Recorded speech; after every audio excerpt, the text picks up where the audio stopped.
Bonjour et bienvenue au 97e épisode de Board Game Duel, le podcast sur les jeux de société où deux jeux s'affrontent dans un duel sans merci. Je suis votre hôte, Vince, et je suis avec Sam. Donc aujourd'hui, on vous prépare un duel très spécial. En fait, C'est tellement spécial qu'on peut même pas vous dire c'est quoi maintenant. On vous tease même pas. J'ai des frissons qui lèvent sur mes bras présentement. Là. Ça va être intense. On s'en reparle tantôt. Restez jusqu'au duel, c'est très très important. Puis juste avant qu'on entre dans ce duel qui va être, ma foi, magnifique, on va discuter des jeux auxquels on a joué récemment. En fait, non, on va faire un retour sur notre épisode de l'an passé. J'ai failli me fourvoyer. C'est l'excitation, ça, Sam. C'est tellement hot là, que c'est ça, on est tout mêlés. Fait que oui, l'an passé, on était dans les duels de miniatures et de piou-piou. Donc, on avait un duel de jeux de vaisseaux spatiaux qui se tirent dessus et où il faut faire exploser l'adversaire. Moi, je vous avais parlé de Snapship Tactics, qui est en fait un jeu qui était basé sur une ligne de jouets. Donc, c'est les Snapships, là, fait que c'est comme des vaisseaux construits et personnalisés avec des gros morceaux style Lego, là, mais vraiment plus gros. Puis, ils nous proposent des plans de vaisseaux qui existent déjà où on peut créer celui qu'on veut. Il y a des règles pour les deux dans le jeu. Puis après, on fait un combat là, 1 contre 1 où on peut se faire des petits escadrons là, si on achète quelques extensions. Puis même, je pense, en ce moment, ou il pas longtemps, là, il y a un Kickstarter là, pour une extension de plus là, qui rajoute des plus petits vaisseaux, des escadrons, là, bref, plein d'affaires. C'est un jeu qui est encore supporté, qui est très cool. J'ai pas rejoué au jeu en tant que tel depuis, mais je joue souvent avec mon fils, avec les vaisseaux, puis on fait viens, puis on les fait voler ensemble, puis il aime bien ça. Fait que pour moi, c'est un winner. Du gros gameplay, Sam, ça. Avec les effets sonores puis tout, c'est parfait. Mais sais-tu qu'est-ce qui est mieux comme effet sonore? C'est c'est le son du moteur d'un TIE Fighter dans Star Wars, parce que moi, j'avais présenté Ou le d'un jeu. Wookiee qui a un chat dans la gorge, on n'est pas trop sûr. Un des deux. Mais ça revient pareil, ça fait le lien pareil. Donc, moi, j'avais présenté, c'était Star Wars X-Wing de Miniature Game, puis moi, j'avais parlé plus du core set de Force Awakens. Fait que c'est un jeu de vaisseau tactique dans l'univers de Star Wars. On a un jeu de base, dans le fond, qui vient avec un set de vaisseaux. Dans ce jeu-là, on va avoir des roulettes dans lesquelles on va donner des instructions à nos vaisseaux. Tout le monde fait ces ordres-là face cachée, on les révèle. Les vaisseaux vont bouger, vont se tirer dessus. Puis, selon notre choix de vitesse de déplacement ou de mobilité, ben, on va avoir différentes capacités pour se déplacer puis se tirer dessus. Fait que c'est vraiment cool, c'est vraiment tactique, ça bouge beaucoup, ça bouge vite. Il y a des bonnes décisions à prendre. Puis, tu sais, les vaisseaux peuvent être un peu customisés avec des équipements puis des pilotes. Ça, c'est un jeu, c'est un lifestyle game, là, fait qu'il y a 1 million d'extensions. Puis il y a eu une première version qui était Miniature Game et ils ont sorti une deuxième édition par la suite avec plein de nouveaux vaisseaux. C'est cool le truc que tu révèles en même temps, qu'est-ce que tu veux faire, parce que ça simule un peu genre un jeu en temps réel, puis comme des réflexes pis tout ça, mais ça fait aussi que des fois les deux s'en vont dans des directions complètement opposées puis il se passe rien ce tour-là. Ouais, tu sais, ça peut faire des tours qui peuvent être décevants, mais en même temps, tu sais, ça peut arriver pour vrai dans un combat aérien, tu sais, tu anticipes un mouvement, finalement, c'est pas ça qui se passe. Fait qu'il Ah ouais, faut, t'as fait beaucoup de combats aériens, t'as de l'expérience là-dedans? non, pas moi, mais j'ai écouté Top Gun, fait que ça me donne quand même d'expérience.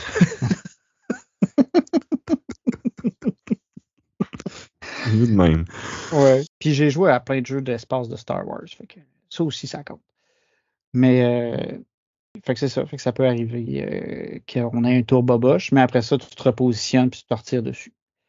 Puis la carte peut changer, tu peux ajouter des obstacles puis des éléments comme ça. Puis il y a des gens qui jouaient comme plus compétitif où tu te fabriques comme vraiment ta petite escadrille de vaisseaux, puis tu prennes des points pour savoir quel type de vaisseau tu peux prendre avec quel pilote. En tout cas, plein d'affaires. Ouais, je pense que c'est quand même standard dans ce type de jeu-là. Là. Ouais. T'as Fait pas que, rejoué, hein? non, j'ai pas joué. En fait, Parce la que c'est boîte moi est qui ai le chez jeu. vous. Ouais, c'est ça. Tu me l'as pas Puis, demandé. non, c'est vrai. Mais c'est que vu qu'il joue pas solo aussi, j'ai moins tendance à le prendre chez nous. Là. J'ai un peu cette petite règle-là. Là. Pour le garder chez nous, il faut qu'il y ait une version solo dedans, à part quelques exceptions. Mais tout ça pour dire que maintenant, on arrive à la section, à vraiment, pour de vrai, à la section où on va parler des jeux qu'on a joué récemment. Toi, Sam, il paraît que tu as joué à des jeux récemment. Oui, je suis allé au barbecue des Patreons de notre ami le professeur Board Game. Puis j'ai joué avec des Patreons là-bas, mais des Patreons à nous aussi. Donc Jean-Louis nous a montré, et La Flèche m'ont montré le jeu Minos, Dawn of Bronze Age. Un jeu de Stan Kordonski et publié par Board and Dice. Il est sorti à la fin de l'année passée, début de cette année. Donc c'est 1 euro d'optimisation avec thème commerce slash conflit dans la Méditerranée en Antiquité. Fait que assez générique, merci. Mais c'est aussi un jeu de draft de dés puis de combos. Il y a vraiment, vraiment beaucoup de combos. Puis la façon qu'on draft les dés est assez intéressante parce que dans le fond, on va brasser comme un gros, gros pool de dés, puis on va en drafter 4 chacun par tour, puis il y en a peut-être un ou deux extras. Là. Fait que quasiment tous les dés vont être pris. Puis au moment où je draft le dé, je dois aller le placer sur une des actions. Puis là, plus le chiffre sur le dé est bas, plus je vais aller à gauche de cette action-là. Fait que la force de l'action va être moins bonne. Puis après, un coup que tout le monde a placé ses dés, je dois les résoudre, mais je dois commencer par mon dé avec la valeur la plus haute.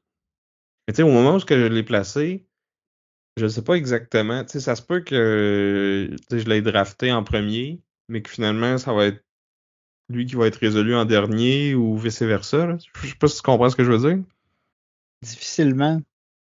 Parce que dans le fond, il y a comme, mettons, l'action de jouer des cartes. Ben, il va y avoir comme 4 slots pour les dés, si on veut. Fait que là, Ouais. quand tu drafts un dé, tu vas le placer à gauche, dans le slot le plus à gauche. Mais si quelqu'un arrive avec un dé plus bas que toi, il va comme te tasser vers la droite. OK, c'est ça. Tu vas te déplacer, puis. Fait qu'au début, si tu as un 5 ou un 6, tu sais que tu devrais jouer relativement tôt. C'est Mais ça, ça va être un des premiers dés que tu vas jouer. Mais au moment où tu le places, tu sais pas exactement quelle action que tu vas avoir avec ça. Parce que les différentes variations, c'est, mettons, jouer une carte, jouer 3 cartes, jouer 2 cartes, mais prendre une pièce, joue une carte, puis monte sur une piste, puis joue une carte, puis un autre bonus quelconque, là.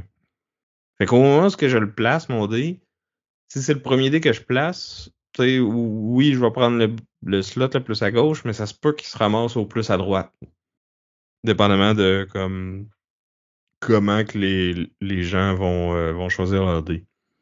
Puis en plus, les dés ont comme ils ont des couleurs. Puis tu veux, il y a des pistes que tu peux monter dessus. Puis pour monter sur la piste, dans le fond, si tu combines 2 dés de la même couleur, puis que le total des pipes dessus, ça fait 7 ou plus, tu vas monter sur cette piste-là, puis tu vas avoir un bonus immédiat. Fait que t'as comme intérêt à aller chercher les dés les plus hauts, mais en même temps, les dés les plus hauts, c'est eux qui vont agir en premier, mais qui vont peut-être avoir les moins bonnes actions aussi. Dépendamment de ce que les autres joueurs choisissent, tu sais. Puis c'est ça, tu sais, il y a des actions pour piger des cartes, jouer des cartes, construire, monter sur les pistes. Il y a une action wild qui te permet de copier un autre, mais de pas. Ça te donne. T'as comme un tableau de cartes que tu te fais. Fait que là, tu sais, les cartes, faut que tu dépenses des ressources pour les jouer, mais il y a des ressources que tu dépenses puis que t'as plus, mais il y a des ressources que t'as tout le temps selon les cartes que t'as jouées. Bref, il y a quand même pas mal de stock. Puis là, tu vas aller bâtir des bâtiments qui vont t'es enlèves de sur ton plateau personnel, puis là, ça va te débarrer des bonus, puis des revenus de points, puis d'argent à tous les tours, puis il y a comme une petite carte là, que tu as un genre de pseudo-majorité pendant la partie. Puis là, tu peux débarrer des bonus pour ça. Tu peux aller mettre des buildings là-dessus aussi. Mais là, chaque territoire peut juste avoir un building de chaque sorte dessus. Fait que c'est un peu une course à aller mettre tes buildings en premier. Mais les buildings, ils comptent pas pour la majorité. C'est juste les bonhommes qui le font. Il y a des peuples barbares que tu peux aller tabasser pour leur prendre leurs ressources, mais c'est juste des ressources temporaires. Mais là, si tu accumules assez de ressources temporaires, tu peux la transformer en ressources permanentes. Tu sais, il y a plein de trucs interconnectés, interreliés que tu essaies de maximiser. Tu veux monter ces pistes pour avoir les bonus qui vont te permettre de faire plus d'actions, d'avoir un meilleur tableau de cartes. Puis au final, c'est quand même assez salade de points, mais j'ai trouvé ça cool. Le cœur du jeu, c'est vraiment comme de drafter les dés puis d'aller les placer, puis après ça, de les résoudre dans le bon ordre. Parce que tu sais, tu peux aller chercher les meilleurs dés pour toi, mais si tu prends pas, si tu planifies pas bien, ça se peut que tu avais prévu de genre ah oui, je vais faire beaucoup de bâtiments, fait que là, j'ai besoin de beaucoup de ressources, mais là, mon dé qui va chercher des ressources, finalement, il est plus haut, il est plus bas que mon dé des bâtiments, fait que là, je suis obligé de faire mon action de construire en premier, puis là, j'ai pas assez de ressources pour le faire, puis je suis un peu fait, là. Tu vois le genre? Ouais, ça doit être assez touché, tu sais, de devoir dealer avec ça parce que tu veux aller chercher, tu veux faire des actions dans un certain ordre, mais tu es tout le temps dépendant de qu'est-ce que le draft va te permettre d'aller chercher Exact.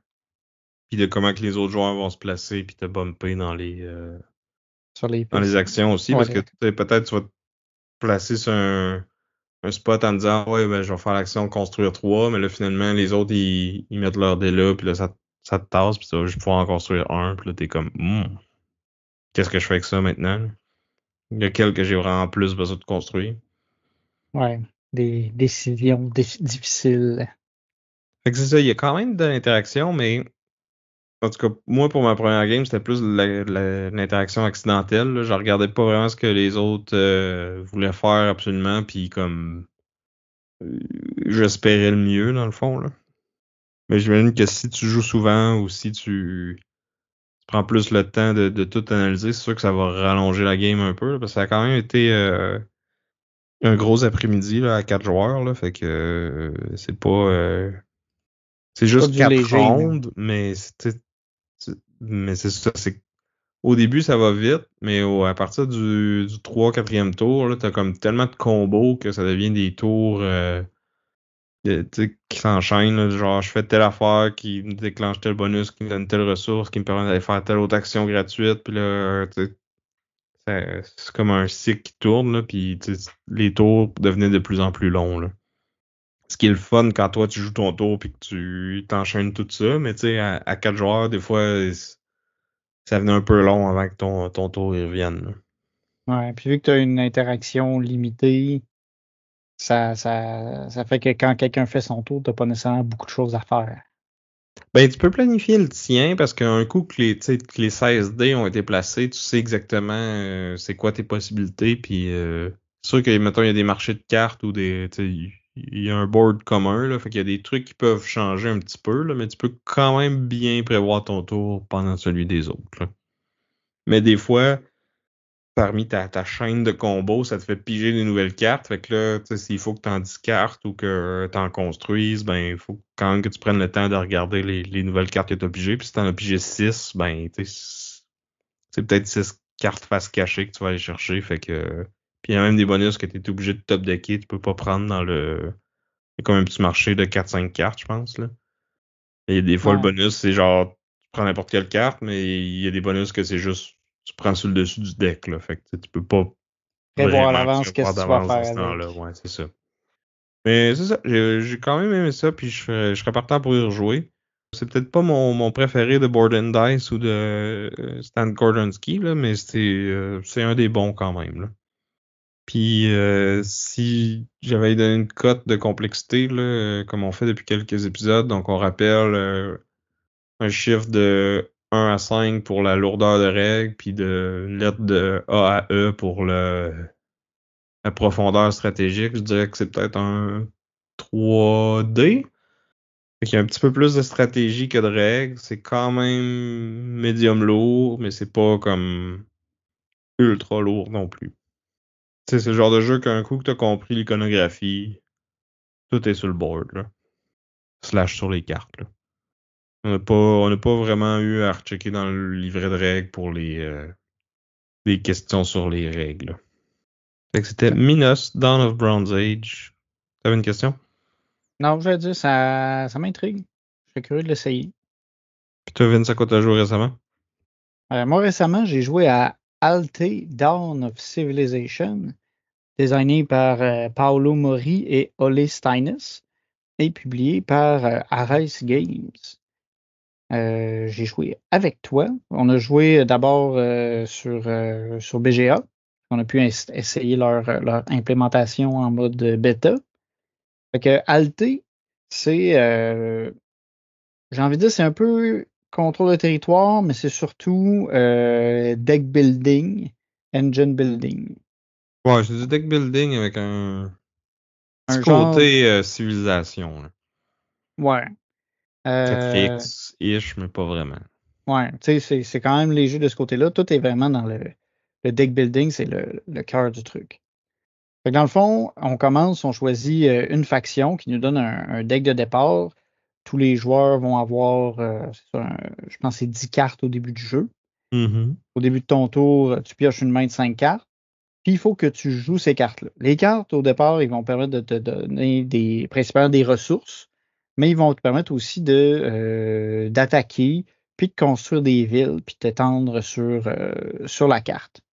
Au départ, on choisit où est-ce qu'on place notre première ville, puis c'est à partir de cette ville-là qu'on va pouvoir s'étendre par la suite. Fait que les cartes d'attaque te permettent de conquérir des territoires neutres. Il faut juste que tu dépasses la force de combat du territoire. Tu additionnes, dans le fond, le nombre de villes avec les valeurs sur ta carte. C'est la même chose quand tu vas combattre quelqu'un. Parce que tu peux attaquer quelqu'un. Puis les cartes de combat, quand tu te fais attaquer, c'est des cartes de défense. Fait que, il y a un peu de. On se tapoche un peu en utilisant ça. Puis, c'est ça, on va construire des villes, collecter des ressources avec nos cartes. Les ressources nous permettent de construire des villes lorsque tu as la carte qui te permet de construire une ville. Ils vont te permettre aussi d'acheter des nouvelles cartes et les ajouter à ton deck. Fait que, ces cartes-là vont te permettre de produire d'autres types de ressources.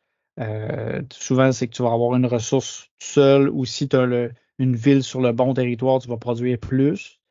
Puis les ressources, tu peux aussi les utiliser pour acheter des technologies. Au début de la game, tout le monde a une technologie de départ qui est cachée. Puis on a un marché de technologie qui est disponible. Puis comment ça va se fonctionner? C'est que quand tu veux te lancer dans le développement d'une technologie, il faut que tu aies une ressource déjà pour te l'approprier. Fait que, tu vas prendre la carte, tu mets ta ressource dessus, puis il faut que tu la finisses avant de pouvoir prendre une autre technologie. Puis tu as trois niveaux de technologie. Fait que, il faut que tu aies des technologies niveau 1 de compléter avant d'aller au niveau 2, avant d'aller au niveau 3. Puis les niveaux 3 sont souvent une source de points importante en fin de partie parce que c'est Ouais. souvent comme un Ben, c'est cumulatif. exclusivement, en fait, des scoring le plus.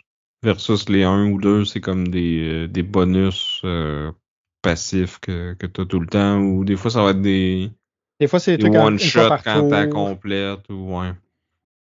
Ça va te permettre, mettons, de piger plus de cartes quand tu remplis ta main. Ou de défausser ou trash une carte pour en piger une autre. Ou des bonus de défense ou d'attaque. Ce genre de trucs-là. Là. Souvent aussi, ces cartes-là, juste le fait des construire, ça va te donner des points en fin de partie. Les premières cartes sur chaque deck du marché de cartes vont te donner aussi des points pour la fin de la partie. Conquérir Ouais, parce certains que c'est territoires, ça te un. prend des points. Tu as un peu des sources de points partout, là. Mhm, c'est un peu salade de points, puis tu sais, contrairement à bien d'autres deck building plus modernes, c'est un marché fixe, là. Toutes les cartes sont disponibles au début de la partie, puis tu sais exactement c'est quoi, puis tu sais, quand quand tu veux les acheter, ils sont là jusqu'à temps qu'il n'y en ait plus, là. C'est ça. C'est un peu comme dans Dominion. Exact. Puis, c'est ça. Mais les premières sur le deck te donnent des points. Fait que, d'être le premier à acheter la carte de tel type. La carte sur le dessus coûte un peu plus cher souvent, mais elle vient avec un point. Fait que certain avantage à le faire. Puis c'est ça, tu sais, c'est un. Je trouve ça vraiment élégant comme façon de faire. Chacune des civilisations de départ aussi est un peu différente. Tu sais, tu vois qu'il y en a qui ont plus de facilité à faire telle ou telle ressource que d'autres au départ. Puis ils ont comme un petit engin déjà que tu peux commencer à développer ou ils t'enlignent vers une direction particulière qui te donne un avantage si tu en profites. Puis Ouais, j'ai joué une fois en vrai, puis quelques fois sur BGA. Je suis pas convaincu qu'ils sont toutes aussi bonnes les unes que les autres, par exemple. ouais, j'ai joué un peu moins que toi, puis moi aussi j'avais l'impression que t'en avais comme une qu'à un moment donné, tu te fais ouais, celle-là, elle a l'air déjà mieux bâtie au départ. C'est quoi celle que tu penses qui est le mieux, mettons? Euh, En fait, c'est qu'il y en avait une qui avait comme pas de personnalité, pas de culture, je pense, dans son deck au départ. Hmm. Puis tu penses que c'est meilleur, ça? Non, justement. Ouais, c'est ça. Parce Ouais. que justement, c'est la culture, c'est une ressource. En tout cas, moi, j'ai trouvé que j'ai eu de la misère à vivre sans, parce qu'il y a beaucoup de grosses cartes qui te demandent de la culture, puis le deck qui en a pas au départ, tu sais, il faut comme tout de Mais suite que tu t'en acheter une. ouais, je suis pas sûr qu'il y en a une. T'es sûr qu'il y en a une qui a pas de culture au départ? Il me semble que oui. En tout cas, c'est pas grave, là. Ouais. Tout ça pour dire, on pourra vérifier, mais tout ça pour dire que je suis pas 100% convaincu non plus qu'ils sont tous super équilibrés. Mais tu sais, peut-être que quand on connaît un peu plus le jeu, on sait comment replacer ça, là, mais je peux pas être définitif sur cette réponse-là. Ouais, c'est ça, c'est dur à dire après juste quelques parties.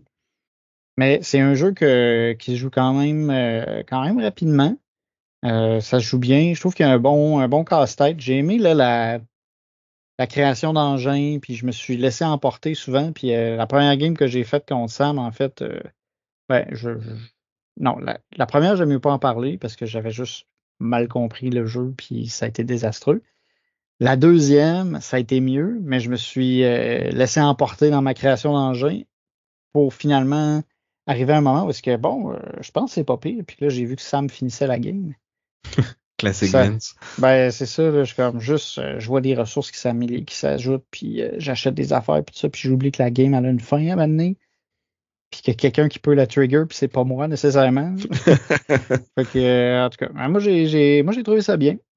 Moi, j'ai aimé ça. Puis, j'ai hâte. En fait, j'ai peut-être envie qu'on en refasse une autre bientôt. Ça se jouait bien aussi sur BGA. Ouais, sur BGA, c'est super bon. Moi, je l'ai joué sur la table à 4 joueurs. J'ai trouvé que c'était un petit peu long pour ce que c'était.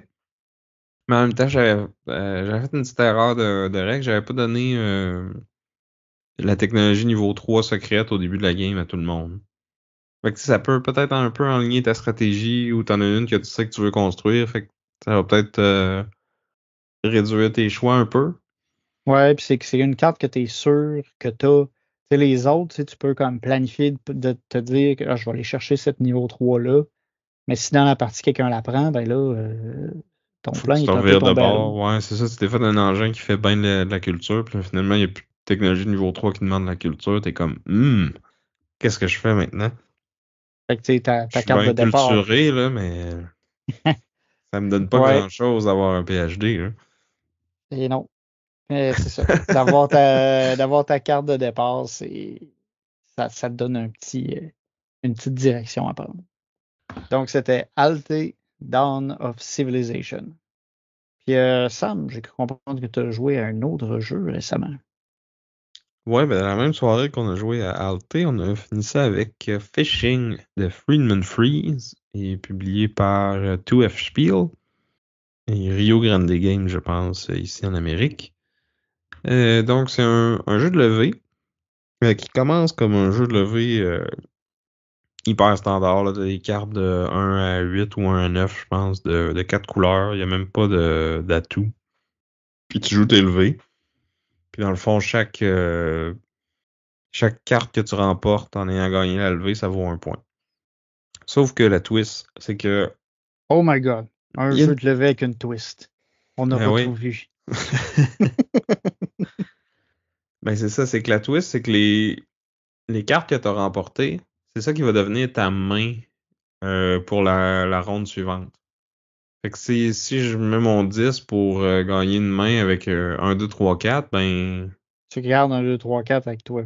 avec le 10 aussi. Puis si t'as pas gagné assez de levée puis que t'es pas capable de remplir ta main, ce qui va forcément arriver, tu vas aller te piger dans un deck spécial qui est comme gradé, si on veut. T'as des cartes niveau 1 qui sont mélangées par-dessus les cartes niveau 2, par-dessus les cartes niveau 3 jusqu'au niveau 5. Puis là, plus ça va, plus ces cartes-là deviennent comme vraiment fortes, là. C'est là que tu vas avoir de l'atout, que tu vas, tu sais, normalement ça arrête à 9 ou 10, mais ça va peut-être se rendre jusqu'à 16 dans ce paquet-là, dans ces couleurs-là. Tu vas avoir des cartes de bouée que tu vas pouvoir jouer off-suit, même si, tu sais, mettons, tu joues du rouge puis que j'ai du rouge dans ma main, ben j'ai quand même le droit de jouer ma bouée pour m'en sortir. Puis tu sais, c'est des bouées qui peuvent être des moins 3 points ou qui vont dire après cette main-là, tout le monde passe une carte au joueur à gauche. Ou peut-être que je perds cette levée-là, mais c'est quand même moi qui vais ouvrir la prochaine. Fait qu'il y a un petit peu de spice là, ou de piquant qui se rajoute à chaque. Ça fait quasiment take down, un peu.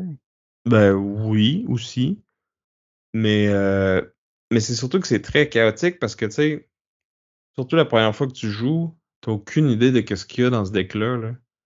Fait que, tu sais, oui, tu gagnes tes levées au début, mais après ça, tu te ramasses avec une main un peu monochrome, puis avec ben des petites cartes, puis comme t'as de la misère à gagner des levées dans le deuxième round, et là, ça fait que tu fais moins de points, mais là, tu vas aller piger plus de cartes. Fait que, tu sais, t'as comme un genre de balancement automatique, si on veut. Mais Mais là, à j'allais ma dire, si première... tu reprends toutes les cartes que tu as gagnées, est-ce que tu peux traverser avec une main gigantesque? Non, parce que si t'en as trop, tu vas juste les garder pour la main d'après. Fait que si, mettons, OK. j'ai gagné 12 cartes, il faut que j'en repige 9, ben, j'ai mélange, j'en pige 9, puis après ça, celles que je gagne dans la deuxième main, ils s'en vont en dessous de celles que j'avais encore de la première main. Là. OK. Fait que forcément, ils vont revenir dans ta main, mais t'auras pas une main plus grosse. Fait que tu sais, c'est bon d'en gagner beaucoup au début, mais en même temps, tu sais, ça te donne un coussin de points, mais les autres vont forcément te rattraper parce que les autres, ils vont aller chercher des cartes plus fortes que les tiennes. Là. Ouais, ouais, ouais. Puis c'est ça, à ma première game, ne sachant pas trop qu'est-ce qu'il y avait dans ce deck-là, là, c'est sûr que on l'a expliqué un peu au début, mais c'est pas trop comme quand est-ce qu'ils vont arriver, puis comment, puis combien. Puis tu sais, souvent, tu sais, t'as des repères là, dans les jeux de levée, tu sais, tu peux compter les cartes, tu peux essayer de vider une couleur de la main des joueurs pour en tirer avantage, mais comme avec les nouvelles cartes qui se rajoutent, tu peux pas faire ça, là, parce que tu sais pas c'est quoi les cartes qui ont été rajoutées. Comme je disais, les bouées, t'es pas obligé de suivre la couleur, même si t'en as. Fait que tu sais, comme je me rappelle, il y a une fois que je m'étais dit, ah ben je vais avoir une bonne main, j'ai beaucoup d'atouts, fait que tu sais, je vais vider l'atout des mains à tout le monde, puis après ça, je vais garder le contrôle, tu sais, parce qu'ils pourront plus me couper. Mais là, comme je joue ma grosse carte d'atout, tout le monde joue des bouées. Puis après ça, ils sont tous gardés de l'atout pour me couper par la suite. Puis là, j'étais comme, bon, mon plan marche pas du tout, tu sais. Fait que ça fait que j'ai pas très bien performé à ma partie, puis comme je pense que ça paraissait un peu dans ma face, là, les gens ils disaient ouais, on voit que Sam il va bâcher ce jeu-là au prochain podcast, hein. Mais c'est sûr Puis que, tu sais, ça a un peu détruit tes réflexes habituels de jeu de levée. Puis, tu sais, c'est un type de jeu que tu joues beaucoup puis que tu connais bien. Fait que là, tu sais, ça prend tous ces réflexes-là puis ça les jette par-dessus bord, littéralement. ouais, ce qui peut être une bonne chose, tu sais, comme mettons Aura m'avait fait ça aussi, puis tu sais, j'avais capoté, puis j'avais trouvé ça le fun. Parce que tu sais, oui, c'était différent, mais au moins j'étais quand même capable de compter les cartes. Tu sais, il y a des affaires qui marchaient pareil. Qui marche pas dans celui-là, puis c'est correct aussi, c'est un autre style, c'est un peu plus ça tend plus vers le party game, je te dirais, là. Avec Mais je les pense événements surprises, l'imprévisibilité, le fait que quelqu'un peut arriver tout d'un coup puis gagner des affaires un peu par hasard. c'est ça. Mais comme sachant ça, puis sachant c'est quoi les possibilités qu'il y a dans le deck, je pense que d'y revenir pour une deuxième partie, tu sais, je serais plus dans le bon mindset, puis je pourrais m'ajuster en conséquence, là. Fait que je serais curieux de donner une deuxième chance, voir si je vais plus l'aimer. Mais en tout cas, a priori, il sera pas dans mon top tier de jeux de levée, là. Fait que c'était Fishing de Friedman Freeze. Bon, cool. Maintenant, on va faire un petit mot pour notre commanditaire, l'Odyssée. Parce que là, on parlait de pêche miraculeuse. Ben, vous allez probablement trouver quelque chose. Vous allez certainement trouver quelque chose qui va vous faire plaisir à l'Odyssée. D'ailleurs, c'est là que j'ai acheté Arte, qu'on a parlé tantôt aussi. Donc, on rappelle, l'Odyssée, c'est une boutique physique à bel oeil, mais c'est aussi une boutique en ligne au boutiqueodyssée.com. Ils ont un système de points de fidélité, ils ont tout le temps plein de nouveautés, des rabais, des jeux usagés. On peut même aller louer des jeux sur place. Puis, dans le fond, le prix de location est crédité sur un achat après. Fait que vous avez rien à perdre, vous pouvez l'essayer, puis après ça repartir avec. Puis ça vous a pas coûté plus ou moins cher. Ben, ça vous a pas coûté plus cher que de l'acheter directement.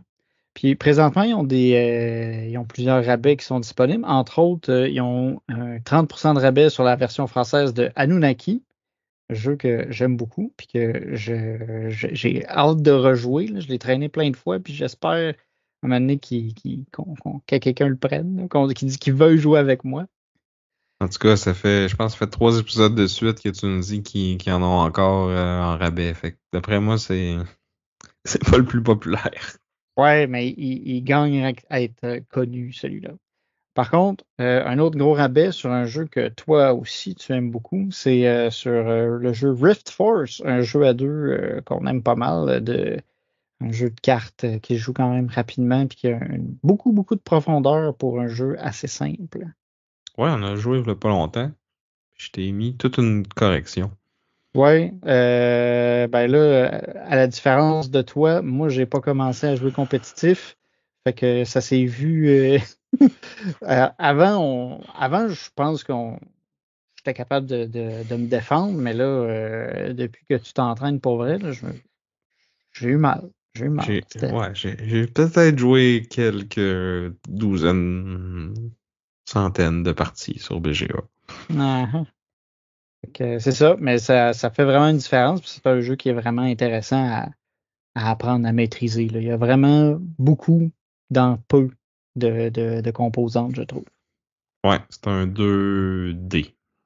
Ouais, définitivement. Ah, puis justement, je voulais dire pour Alté, je ne l'ai pas dit. Alté, pour moi, ça serait un 2C. Moi, je pense 2B. Eh bien, Ouais. Puis Fishing un A. OK. Bon, fait que vous êtes prévenus. Donc, c'est ça. Tout ça pour dire que vous pouvez vous aussi aller voir sur le site boutiqueodyssée.com pour voir qu'est-ce qu'il y a en magasin puis qu'est-ce qui pourrait vous intéresser. Ah oui, ils ont reçu aussi, je voulais te plugger vite, là, ceux qui sont intéressés par Heat. Je sais que c'est un jeu qui a été pas impopulaire. Ils ont reçu la version française de l'extension Tunnel Vision.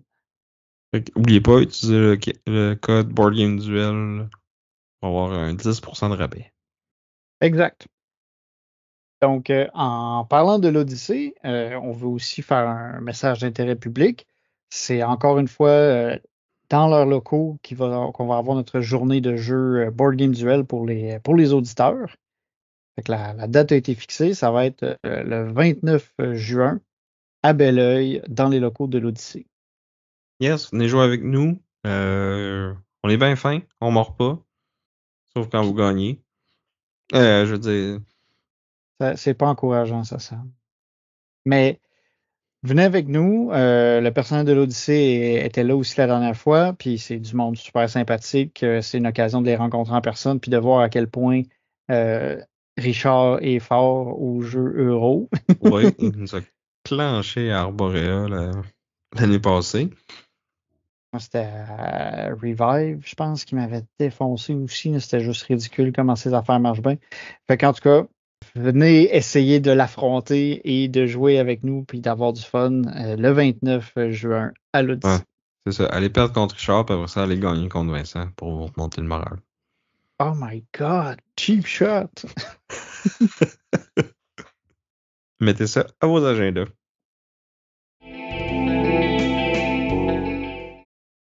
Puis sur ce, on va pouvoir passer au duel. Hey, j'avais pas hâte à ce duel-là, Sam.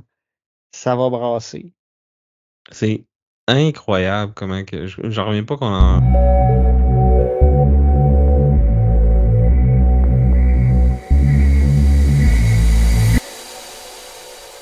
Mesdames et messieurs, votre attention, s'il vous plaît. Nous interrompons votre programme pour un message d'intérêt public. Si vous ou une personne que vous connaissez présentez les symptômes suivants, il est possible que cette personne soit une maniaque de jeux de société.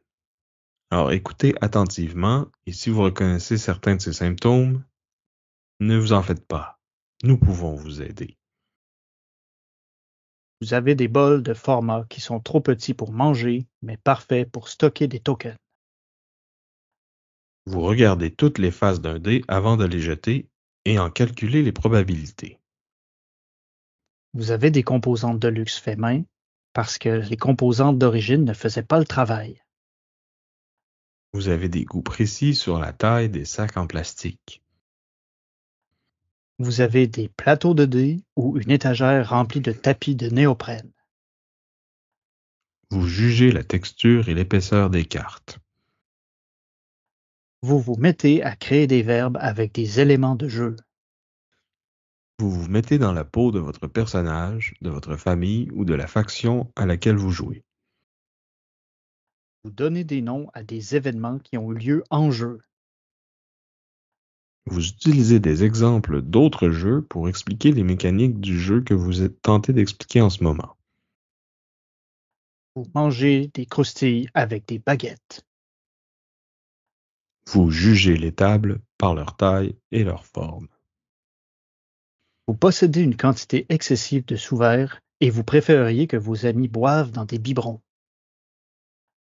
Vous êtes méfiant quand quelqu'un hors de votre groupe de jeu vous dit « Hey, j'ai trouvé un jeu qui a l'air super le fun. Est-ce que ça te tente de l'essayer? » Quand vous invitez des gens à une soirée de jeu, vous les sélectionnez en fonction du jeu auquel vous voulez jouer. Vous demandez à quelqu'un que vous venez de rencontrer comment épeler son nom de famille afin de pouvoir l'ajouter à votre application BG Stats.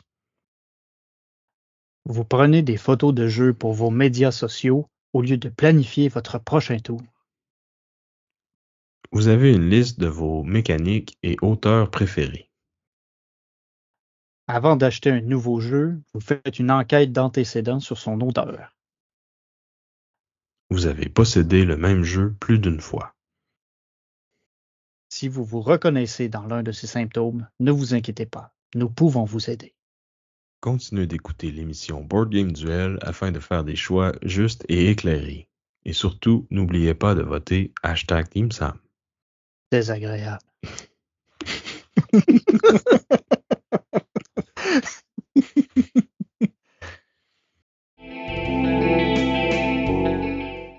Bon, fait que ça met fin au duel. Ça va être à vous de parler maintenant. Fait que, vous allez voter en grand nombre dans les commentaires YouTube, sur Facebook, sur notre Discord. Envoyez-nous un courriel, boardgameduel@gmail.com, puis dites-nous est-ce que vous êtes #TeamSam, #TeamVince, qui a présenté le meilleur jeu aujourd'hui. C'est toujours plaisant de lire vos commentaires. Je lisais aujourd'hui sur Facebook, il y avait quelqu'un qui demandait des recommandations de podcasts francophones à écouter, puis il y a quelques auditeurs qui ont droppé notre nom. J'étais vraiment content de voir ça. Ça me fait du bien. Ça fait chaud au cœur. Merci beaucoup. C'est le fun de savoir que vous appréciez ce qu'on fait. Surtout après ce duel-là, là, qui était quand même assez enlevant, je dirais. C'était incroyable. Genre, j'ai sué ma vie. Là, c'est intense. Je ne sais pas s'ils vont nous laisser le diffuser. Je sais pas, là. Maintenant, mais on va plaider la liberté d'expression. Là, je veux dire, maintenant, il faut que ça se sache. Ouais, puis tu sais, je pourrais censurer les bouts vraiment politically incorrect que tu as dit pendant l'argumentation. Ouais, mais je pense que dans le contexte, c'était correct, là.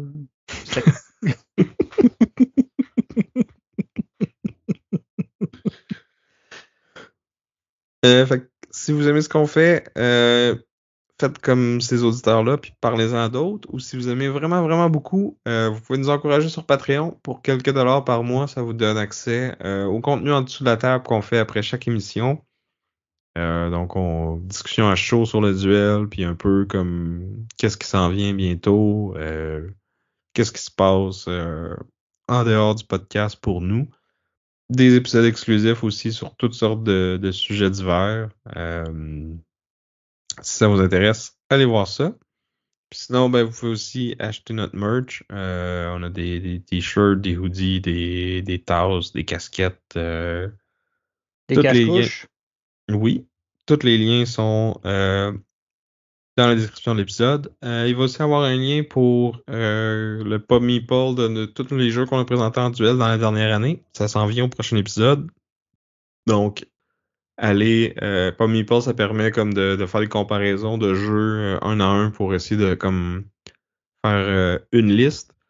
Fait qu'on fait appel à vous, les auditeurs et auditrices, à aller aller ranker tous ces jeux-là, puis ça va être ça qui va être le bris d'égalité quand que nous, on va faire le même exercice au prochain épisode pour vous arriver avec un top 26 des jeux de notre dernière année. Fait que, merci encore à vous tous pour votre participation future au Pub Meeple. Merci à Chrysalis pour notre chanson thème. Merci à l'Odyssée, notre commanditaire. Et merci tout spécial à nos Patreons. Sur ce, j'étais Vince. Et je suis encore Sam. Et on vous dit à plus. Bye!